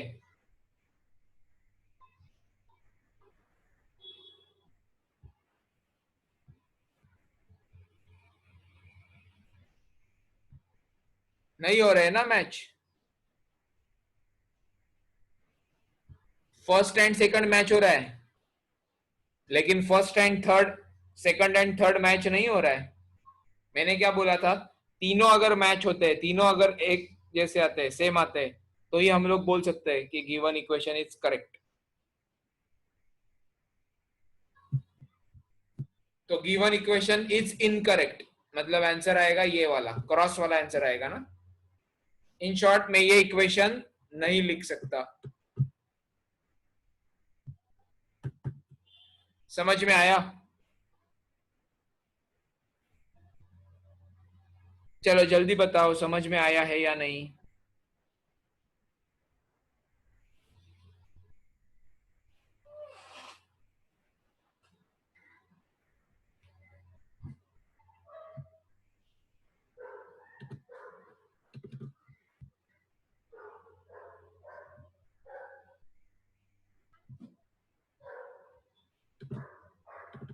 तो चाहे तो इसका स्क्रीनशॉट लेके रखो।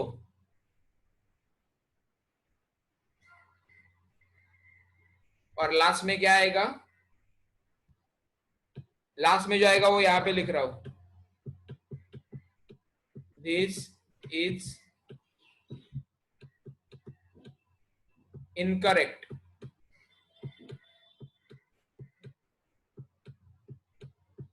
मतलब ये इक्वेशन में नहीं लिख सकता, राइट? और उसका प्रूफ या उसका सॉल्यूशन ये LHS RHS1 RHS2 1 2 3।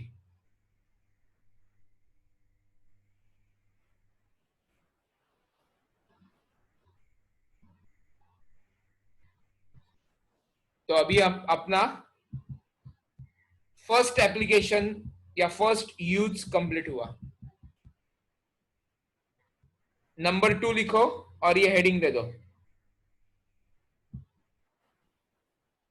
मतलब एप्लीकेशन या यूज नंबर 2 है ये डायमेंशनल एनालिसिस का।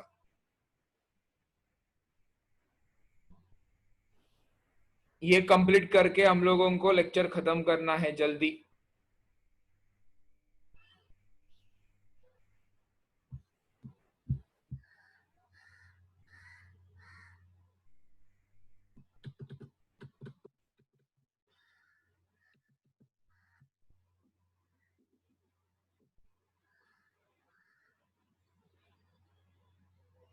हो गया लिख के? To establish the relationship between related physical quantities. अब मैं इसका ना मतलब समझाता हूं, पहले वो सुनो अच्छे से। और ये पार्ट जो है ना, ये थोड़ा सा समझने के लिए प्रॉब्लमेटिक है। थर्ड फिर से आसान है। 3 एप्लीकेशन में से फर्स्ट और थर्ड आसान है। फर्स्ट तो सबसे आसान है, उसके बाद नंबर लगेगा थर्ड एप्लीकेशन का, और डिफिकल्टी के हिसाब से बता रहा हूँ। और सेकंड जो है ना, वो थोड़ा सा लेंदी है, तो कंसंट्रेशन अच्छा अच्छा खासा रखो तो समझ में आ जाएगा, क्लियर हो जाएगा। इसका मतलब है कि अपने पास कुछ फिजिकल क्वांटिटीज है और उनका आपस में रिलेशन लगा के फॉर्मूला बनाना है। तो हम लोग कैसे काम करेंगे वो बताया है यहाँ पे। सब लोगों को पेंडुलम पता है? पेंडुलम एक धागा होता है यानी स्ट्रिंग, और उसके नीचे एक बॉब यानी बॉल स्फीयर लगाया लटकाया हुआ रहता है।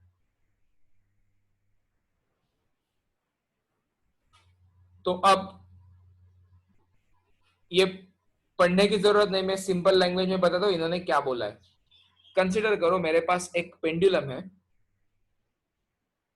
और उस पेंडुलम को ना मैं अलग अलग जगह पे जाके ऑब्जर्व कर रहा हूँ। मतलब मैंने सबसे पहले उसका कल्याण में रीडिंग लिया, उसी पेंडुलम को मैं दिल्ली में लेके गया, दिल्ली में उसके रीडिंग्स लिए। उसके बाद वहीं से मैं गया जर्मनी में, सेम पेंडुलम को लेके। उसका मास नहीं चेंज करना है, उसका लेंथ नहीं चेंज करना है, ठीक है? सिर्फ जगह यानी लोकेशन बदलनी है। उसके बाद मैं नॉर्थ पोल के ऊपर चला गया। आर्टिक रीजन पता है ना, ज्योग्राफी में पढ़ा रहेगा। North pole arctic, south pole Antarctica. तो ऐसे अलग अलग लोकेशंस पे यानी अलग अलग जगह पे मैंने पेंडुलम के रीडिंग्स लिए। इन शॉर्ट उसका टाइम पीरियड चेक करते गया मैं। और मुझे मतलब मैंने एक डायरी मेंटेन किया, डायरी में सब ये नंबर्स लिखे। और 2 साल के बाद सारे रीडिंग्स बाहर निकाले, और मैंने देखा कि जैसे मैं लोकेशन चेंज करता हूं ना, इस पेंडुलम का टाइम पीरियड चेंज होता है। तो मेरे दिमाग में सबसे पहले क्या आया, क्या क्या गड़बड़ हो सकती है। देखो मैंने लेंथ चेंज नहीं किया था पेंडुलम का, लंबाई तो उतनी ही थी। मैंने पेंडुलम में कुछ ऐड भी नहीं किया था। लेकिन एक बात कंफर्म है कि मैंने लोकेशन चेंज किया था। और हेलो, आवाज नहीं आ रही है? हेलो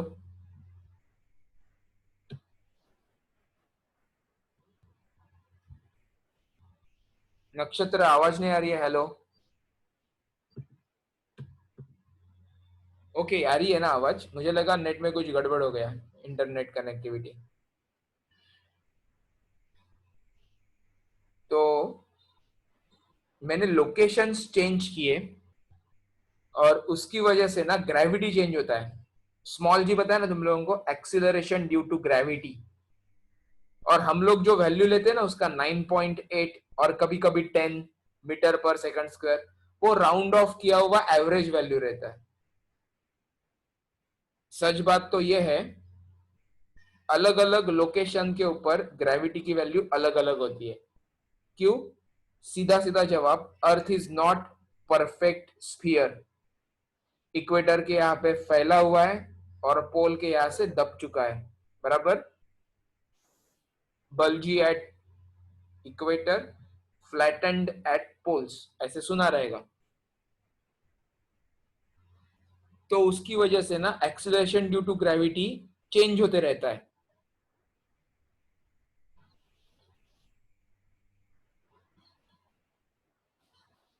तो टाइम पीरियड का रिलेशन मैंने एक्सीलरेशन ड्यू टू ग्रेविटी यानी स्मॉल जी के साथ लगाया। स्मॉल जी चेंज होगा तो टाइम पीरियड चेंज होगा। ओके,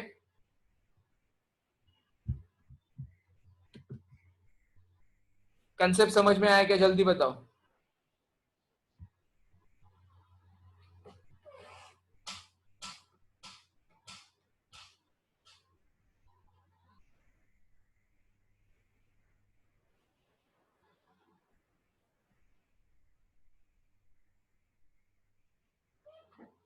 हेलो,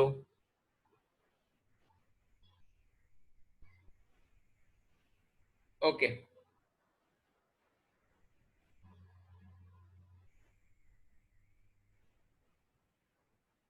आवाज सुनाई दे रहा है ना सबको?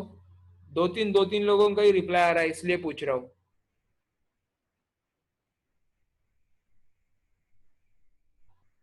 अब उसी पेंडुलम का एक जगह पे बैठ के अब हम लोग ऑब्जर्वेशन करेंगे।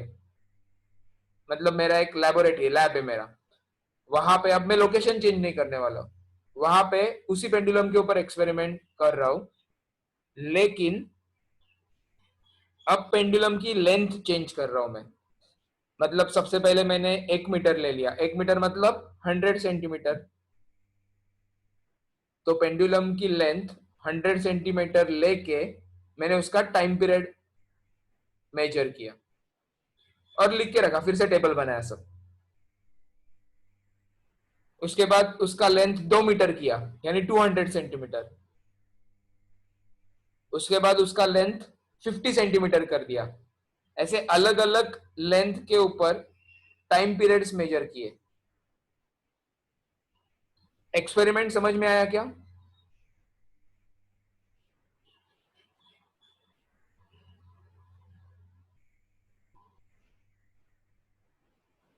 तो at the end of all these readings मुझे एक पता चल रहा है कि जब मैं लेंथ चेंज करता हूं ना पेंडुलम का, तो टाइम पीरियड भी चेंज होता है। तो टाइम पीरियड डिपेंड करता है लेंथ ऑफ द पेंडुलम के ऊपर। अब मुझे इसका फॉर्मूला बनाना है। अब तक मेरे पास क्या आ गया?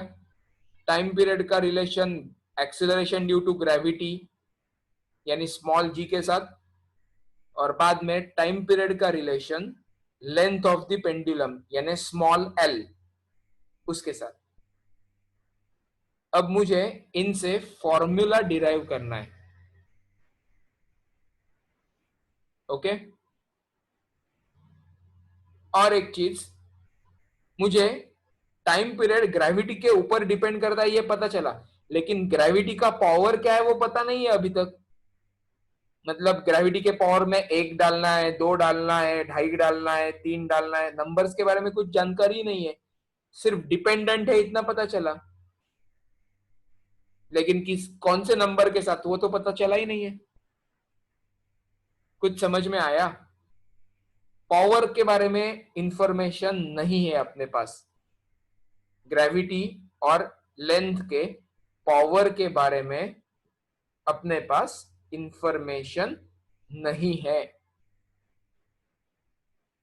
इसलिए मैंने वहां पे अननोन डाले। अननोन मतलब जिनके वैल्यूज पता नहीं है। तो T proportional to L raise to A G raise to B। ये दिखाई दे रहा है क्या? बताओ मुझे ये स्टेप।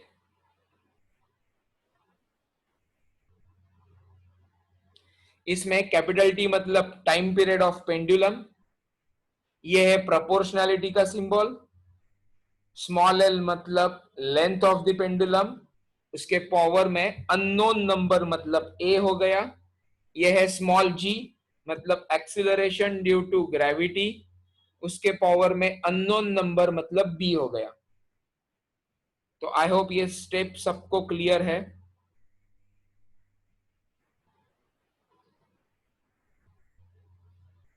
अब तुम लोगों ने ये पढ़ा रहेगा कि प्रोपोर्शनैलिटी हटा के इक्वेशन बनाना है, इज इक्वल टू करना है, तो एक कांस्टेंट भी इंट्रोड्यूस करना पड़ता है।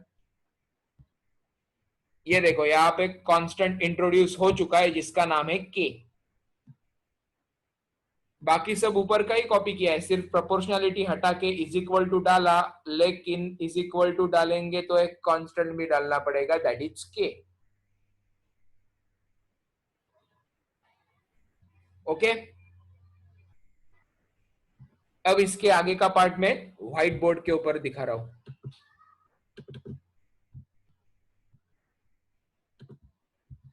अब अपने पास इक्वेशन क्या आया है, T is equal to K L raise to A G raise to B। Okay, next step, ये जो कांस्टेंट है ना, इसको कुछ टाइम के लिए फिलहाल भूल जाओ, कुछ टाइम के लिए।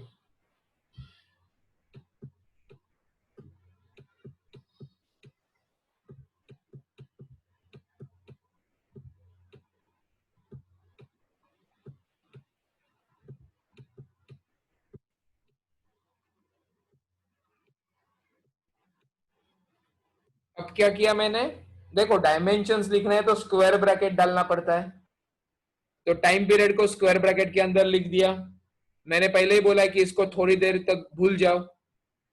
एल को स्क्वायर ब्रैकेट के अंदर लिखा, जी को स्क्वायर ब्रैकेट के अंदर लिखा, उनके पावर जो है उनको हाथ नहीं लगाया, जो अननोन थे ना ए और बी, उनको वैसे का वैसे रखा। समझा है क्या, बताओ जल्दी बताते जाओ, स्टेप समझ में आ रहा है तो हम लोग आगे जा सकते हैं, नहीं तो फिर से वापस एक्सप्लेन करना पड़ेगा।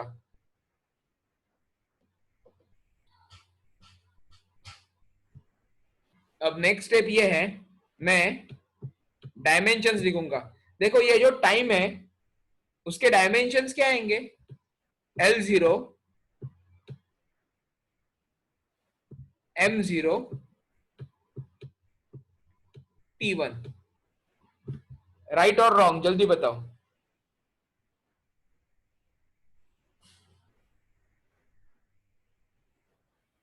क्योंकि टाइम जो है वो सिर्फ टाइम से ही बना हुआ है ना, उसमें लेंथ और मास का तो सवाल ही नहीं आता, तो इसको ही मैंने इसमें कन्वर्ट कर दिया। अब ये जो लेंथ है इसके डायमेंशंस कैसे आएंगे, L1 M0 T0, पावर क्या है A। जल्दी बताओ करेक्ट है या नहीं।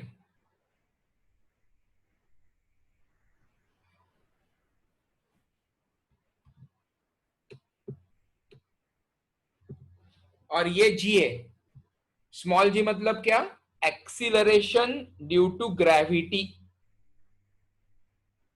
मतलब एक्सीलरेशन मतलब मीटर पर सेकंड स्क्वायर, और उसका ही मतलब हो जाएगा, देखो अभी अभी हम लोगों ने ना एक्सीलरेशन के डायमेंशंस यूज किए थे, L1 M0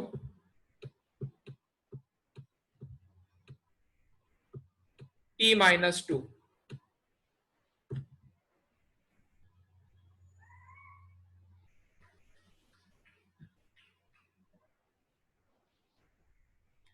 बराबर, चलो अब हम लोग सॉल्व करते जाते हैं। अब स्क्रीन के ऊपर ध्यान दो, कुछ मैं स्टेप्स बना रहा हूं।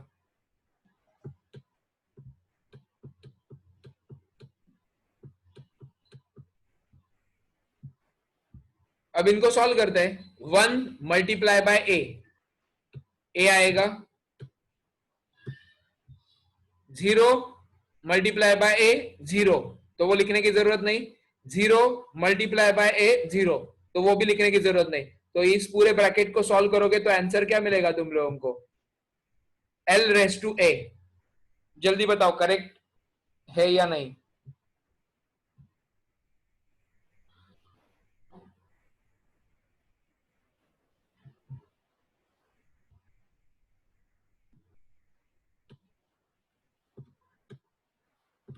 अब इस ब्रैकेट को सॉल्व करते हैं। 1 मल्टीप्लाई बाय B मतलब आंसर B आएगा, 0 का तो कुछ सवाल ही नहीं है, यहाँ पे -2 और यहाँ पे B है, इन दोनों का मल्टीप्लीकेशन करोगे तो T-2B।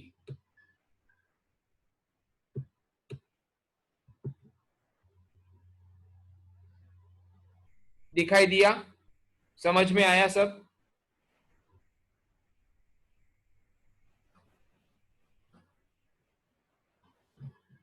अब हम लोगों ने बीच में इज इक्वल टू डाला है ना, तो हम बीच में इज इक्वल टू कब डाल सकते हैं पता है? जब left hand side right hand side के मैच हो सकता है तभी। In short, left hand side पे जो एल के पावर है वो राइट हैंड साइड के एल के पावर के साथ मैच होने चाहिए। अब इनका आंसर कितना आएगा बताओ मुझे, चलो एक स्टेप यहाँ पे बढ़ाते हैं। इनका फाइनल आंसर कितना आएगा? एल के पावर में ए भी है, एल के पावर में बी भी है, बीच में मल्टीप्लीकेशन है, तो मल्टीप्लीकेशन मतलब पावर का एडिशन होता है। तो क्या मैं इनको ऐसे लिख सकता हूं, L raise to A plus B T raise to minus two B.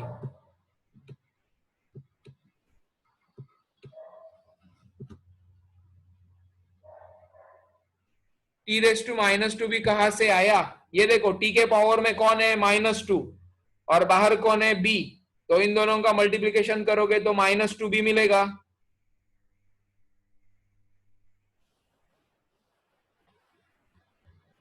मुझे बताओ ये स्टेप समझ में आया क्या तुम लोगों को? ये वाला स्टेप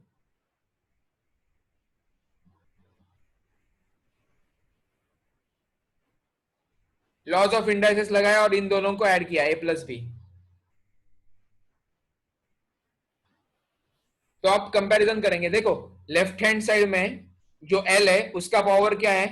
0, और राइट हैंड साइड में जो एल है उसका पावर क्या है? A plus B.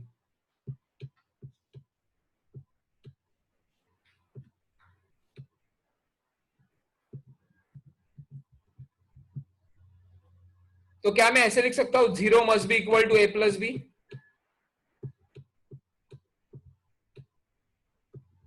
क्योंकि ये एल, ये भी एल, ये 0, लेकिन ऊपर ए प्लस बी, इसका मतलब ये दोनों वैल्यू सेम होने चाहिए, तो ही ये पूरा सेम हो सकता है। तो इसको बोलेंगे इक्वेशन नंबर 1।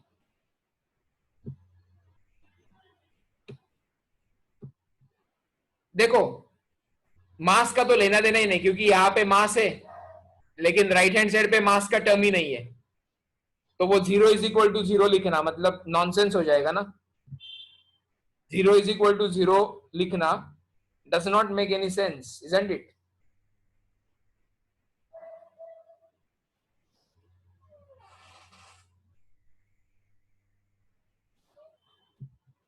लेकिन लेफ्ट हैंड साइड पे आप कौन है? टी, तो मैं उसको कॉपी करता हूं, T raise to 1। Right hand side पे भी टी है, तो राइट हैंड साइड का पूरा टी कॉपी करते हैं, मतलब T raise to minus two B.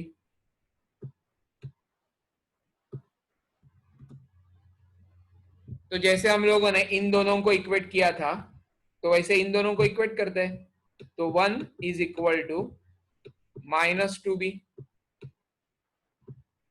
ये हो गया अपना इक्वेशन नंबर 2।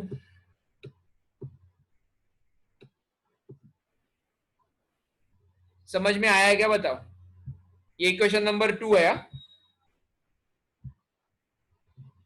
और इक्वेशन ये है अपना।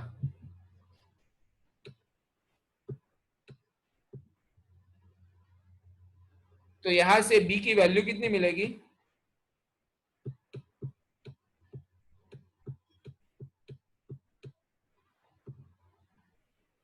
-1/2। देखो ना, ये -2 को लेफ्ट हैंड साइड के डिनोमिनेटर में भेजा।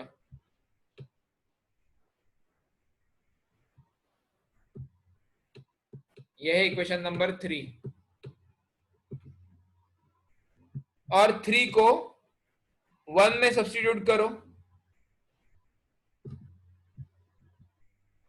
तो 0 is equal to a -1/2। therefore a is equal to 1/2।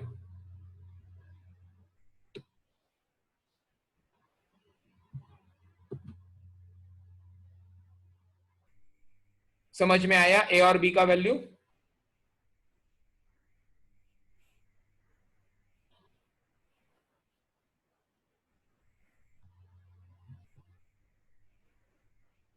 अब ये जो आंसर आए ना ए और बी के,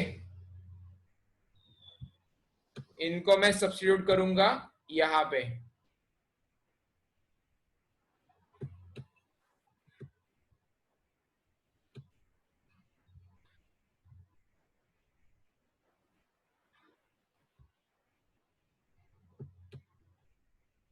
क्योंकि यही जिम्मेदार है ना सबके लिए, यहां से तो शुरुआत हुई है डेरिवेशन की, तो वापस करना पड़ेगा, वहां पे जाना पड़ेगा।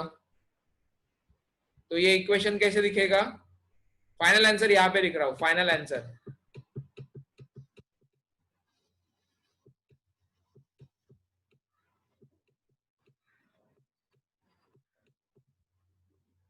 T इज इक्वल टू के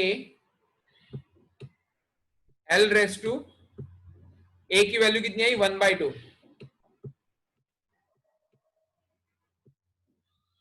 multiply by G raise to, B की वैल्यू कितनी आई है -1/2।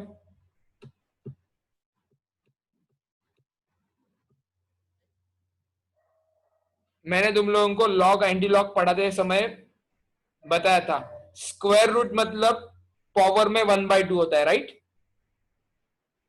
स्क्वायर रूट ऑफ एक्स को एक्स रेस टू 1/2 लिख सकते हो, या एक्स रेस टू 1/2 को स्क्वायर रूट ऑफ एक्स लिख सकते हो।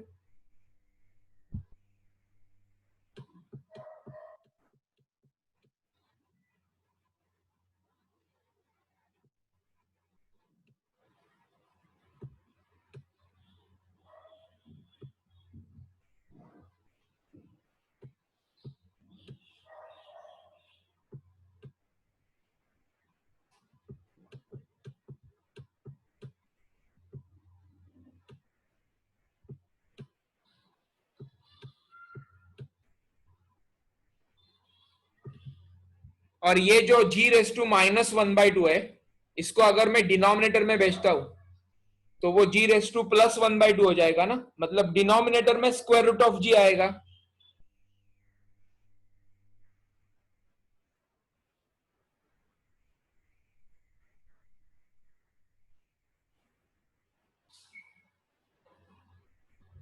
तो ये निगेटिव पावर मतलब नीचे जाके पॉजिटिव होगा, तो डिनोमिनेटर में जी रेस टू +1/2 हो गया, मतलब डिनोमिनेटर स्क्वायर रूट ऑफ जी बन गया, न्यूमरेटर में स्क्वायर रूट ऑफ एल बन गया। तो दो दो बार स्क्वायर रूट क्यों लिखेंगे ना, स्क्वायर रूट को कॉमन ले सकते हैं, तो एक ही कॉमन स्क्वायर रूट के अंदर एल बाई जी लिखा। और एक्सपेरिमेंट से हम लोगों को वैल्यू पता चलती है कि ये के जो है ना उसके जगह पे 2π होना चाहिए। एक्सपेरिमेंट से हम लोग बहुत कुछ फाइंड आउट कर सकते हैं। तो LHS और RHS मैच होने के लिए के की वैल्यू 2π होनी चाहिए। तो ये k is equal to 2π substitute करते हो तो फाइनल फॉर्मूला बनेगा t is equal to 2π √L/G। This is the required formula for time period of simple pendulum having length is equal to L और एक्सीलरेशन ड्यू टू ग्रेविटी उस area पे, उस जगह पे स्मॉल जी इतनी होनी चाहिए। Derivation completed. इसका स्क्रीनशॉट ले लो जल्दी, चलो।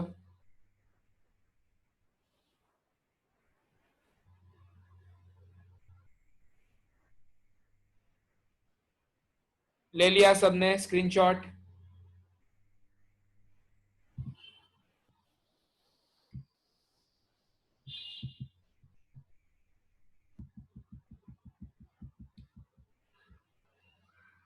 तो तुम लोग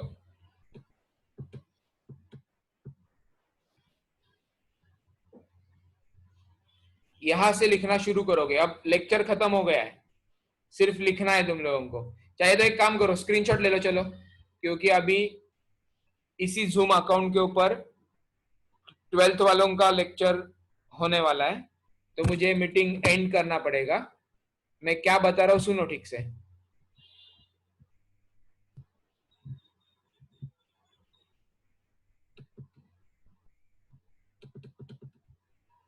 ये पूरा रीजन का स्क्रीनशॉट ले लो।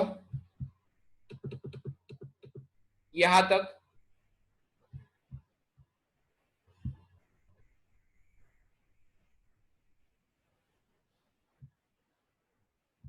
ये वाला पार्ट ले लिया स्क्रीनशॉट। तुम लोगों को ये बाद में कॉपी करना है, हेडिंग देके रखा है ना, लिखा कुछ नहीं है। अब उसके आगे का पार्ट यहाँ पे, ये रीजन का स्क्रीनशॉट ले लो।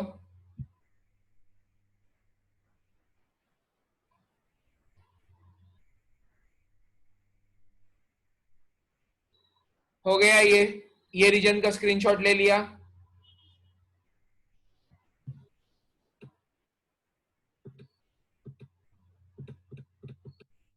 अब ये रीजन का स्क्रीनशॉट ले लो। देखो यहाँ पे फाइनल आंसर आ गया, ये वाला रीजन, ये वाले रीजन का स्क्रीनशॉट ले लो।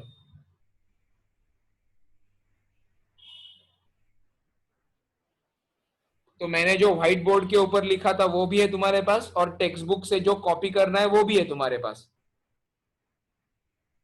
तो जो चाहिए वो तुम लोग लिख सकते हो। मतलब अपना एप्लीकेशन नंबर 2 खत्म हो गया, टू एस्टेब्लिश रिलेशनशिप वाला। तुम्हारा आज का होमवर्क समझ में आया? वो टेबल था ना डायमेंशंस का, वो कॉपी करना है। जो पहले से अटेंड कर रहे वो लोग, हम लोगों ने जो डायमेंशंस निकाले थे उनका टेबल बनाएंगे, नए लोग टेक्स्ट बुक का, या स्क्रीनशॉट लेने के लिए बोला था मैंने ऊपर का। और उसके बाद ये सेकंड एप्लीकेशन लिख के कंप्लीट करोगे। ओके, चलो नेक्स्ट लेक्चर में मिलते हैं। जितना भी हुआ है अच्छे से पढ़ो, इसलिए आज नोटबुक में लिखने के लिए बोला। Okay, bye bye.